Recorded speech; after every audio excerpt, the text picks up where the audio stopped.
Está agora nesta edição da noite o bastonário da Ordem dos Engenheiros, Fernando de Almeida Santos. Senhor bastonário, boa noite, seja muito bem-vindo. Começo por lhe perguntar se ficou surpreendido com estas 9 opções que vão a jogo. Muito boa noite. De alguma maneira sim, porque aparecem algumas soluções novas, nomeadamente a conjugação Rio-Frio Poceirão. Rio-Frio até já era uma velha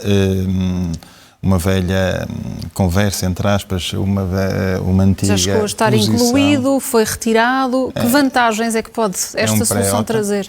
Eu queria começar por dizer que eu acho que a Comissão Técnica Independente aparentemente está a fazer um bom trabalho, pelo menos a tempo e horas apresentou estas 9 soluções, aquelas 5 que o Conselho de Ministros determinou e de alguma maneira estão impostas para estudo, mais outras tantas que de um rol mais alargado, eram 17 menos 5, portanto 12, sobraram 4 que foram as selecionadas. E, portanto, nós temos que confiar neste trabalho. Se me perguntar se são boas soluções, acho que nós temos uma Comissão Técnica Independente de especialistas para as avaliar. A posição da Ordem... Mas conseguiu perceber qual é que aqui aquela que pode ser a solução a curto prazo, neste momento? Pois, a tal questão é que nós temos 10 critérios de avaliação baseadas num aeroporto ideal. Até acho que a sistematização do problema é interessante, mas falta uma muito importante, que é a urgência de Portugal. Nós estamos em tempo negativo face à necessidade de um verdadeiro aeroporto para Portugal na região de Lisboa. De um dossiê com mais de 50 anos. Lá está. E, portanto, estamos em déficit temporal, claramente. E o Governo, bem ou mal, não interessa agora discutir esse assunto, nem sequer é o que está em causa, mas decidiu dar mais um ano de discussão para definitivamente haver uma proposta de solução técnica do novo aeroporto de Lisboa, ou da zona de Lisboa, sendo que, a partir daí e até ao fim deste ano, no limite, se pede decisão à Comissão de Avaliação Independente, à Comissão Técnica Independente, perdão, e depois imediatamente decisão ao Governo, mas mais que decisão, aplicação e execução. É altamente urgente nós termos soluções para Portugal. De cada dia que passa, nós temos cada vez mais constrangimentos, até já no Porto temos, quanto mais em Lisboa, que já vem de trás, e isso custa muito dinheiro a Portugal. Quer queremos, quer não termos slots suficientes custa muito dinheiro a Portugal. E a não decisão está a sair muito mais cara que a decisão, que é uma coisa curiosa. E com o calendário que está em cima da mesa, quando é que poderemos ter, de facto, a localização final definida? Ora bem, a Comissão Técnica Independente tem a obrigação de o fazer até final de outubro, pelas nossas contas, foi um ano que foi dado pelo Conselho de Ministros, que seja até final do ano. Portanto, até final do ano nós temos de ter uma decisão da Comissão Técnica Independente, daí vai para a decisão política do Governo, também deve ser imediata, não podem estar a delongar mais esta questão, e daí para a aplicação prática.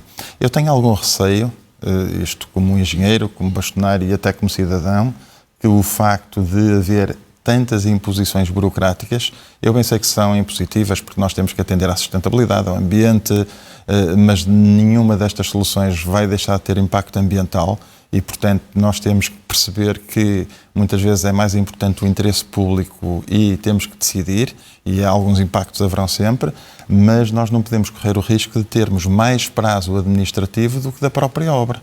Ou seja, o prazo completo para um aeroporto de raiz e definitivo, que é aquilo que nós defendemos e é aquilo que eu acredito que vai acontecer, não pode ultrapassar os 7, 8 anos. No máximo dos máximos, e mesmo assim já é muito. Mas, ou então sendo faseado, que era a solução ideal.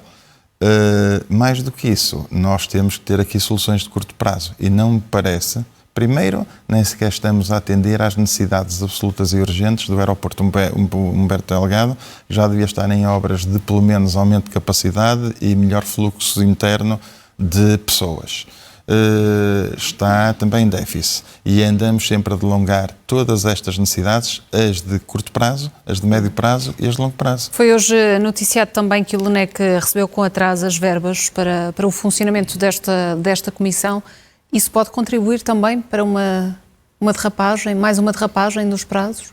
Eu não acredito que isso seja uma desculpa para não se cumprirem os prazos. Primeiro, como só hoje foi apresentada a primeira fase e já se decidiram quais eram os projetos ou as soluções que iam para a discussão final, às 9, eu quero acreditar que estamos dentro do prazo. E mesmo que haja um atraso, que é de 1 mês e meio, 2 meses, também ninguém vai questionar o Governo se, em vez disto sair em final de outubro, sair até meados de dezembro. Portanto, não é por aí. Desde que haja decisão, não é por aí. E, portanto, eu só tenho a Comissão Técnica Independente, haja atraso ou não, e eu também não me quero meter nessa questão mais administrativa e política e do foro da gestão pública, uma vez nomeada e encontradas as pessoas já há algum tempo, e certamente também já há pré-trabalho feito. Admito que já haja, pois com certeza que há obrigação da Comissão Técnica de apresentar resultados para depois o Governo saber decidir. Sr. Bastonário, porque fala também de pré-trabalho, o trabalho que já foi feito, sobre as opções que foram retiradas, esperava, por exemplo, que Beja fosse excluída? Teria aqui alguma vantagem no funcionamento para ajudar também o que referia há pouco do aeroporto Humberto Delgado já estar muito saturado?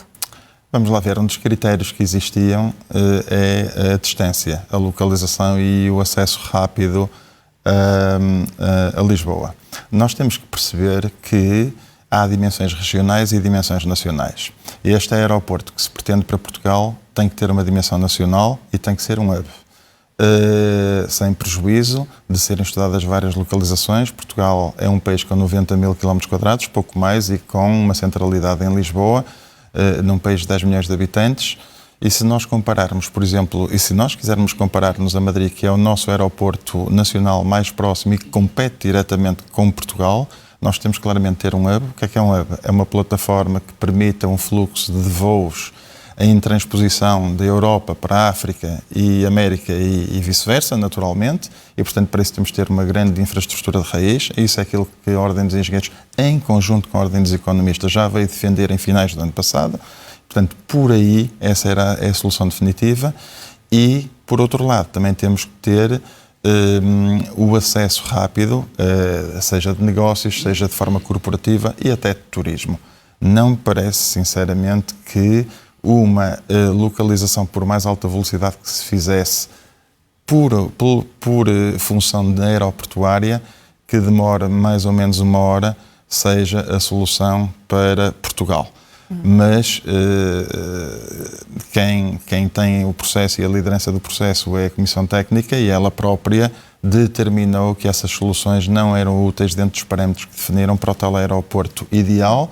E, portanto, nós temos que confiar naquilo que têm sido as decisões da Comissão Técnica. Decidiu incorporar uma que nem sequer foi uma proposta de ninguém, que foi a conjugação de Rio Frio-Poceirão. Não sei quais foram as razões que levaram a isso, mas haverão razões técnicas para tal. Mais uma vez, também temos que confiar. E, tecnicamente, eu acho que Portugal tem excelente engenharia, e não só, porque aqui não só são engenheiros que estão envolvidos neste processo, há também juristas e economistas, e, portanto, nós acreditamos que, uma vez encontrada a solução para Portugal, do nosso ponto de vista da Ordem dos Engenheiros, ela deve ser não dual, não deve ser em aeroportos separados, a não ser numa solução transitória de urgência. Lá está, ou aquela... Eu até tenho algum receio, que é uma coisa curiosa, se ainda me der tempo, de nós andarmos aqui a perder 18 meses de trabalhos a mais, com mais de entre 3 a 5 milhões de euros de gastos, para eventualmente chegar a uma solução que é aquela solução do malogrado despacho que voltou para trás porque foi extemporâneo e que já tinha sido apresentado. Temo que tínhamos estado aqui a perder tempo e que se opte por uma solução que já foi avançada. Para fechar muito rapidamente, deste rol que foi agora apresentado, tendo em conta também as questões de engenharia, qual seria a melhor opção? É difícil fazer essa avaliação? Sim, eu acho que a melhor opção é sempre uma solução não dual, ou seja, uma solução de raiz. E, portanto, sendo uma solução de raiz, então? Neste momento há 4. Aparentemente, que é Alcochete, é aquela que à partida nos merecia a nós, na Ordem dos Engenheiros, a melhor aceitação. Primeiro porque são terrenos do domínio público, segundo porque já têm estudos ambientais realizados, podem estar caducados, mas isso é uma falsa questão administrativa. E depois há outros, há Santarém, um pouco mais longe, mas depende também da Comissão e do interesse que isso possa ter, e Pegões, e agora Rio Frio conjugado com Poceirão. Portanto, qualquer uma destas são as soluções que devem ser atendidas no interesse de Portugal.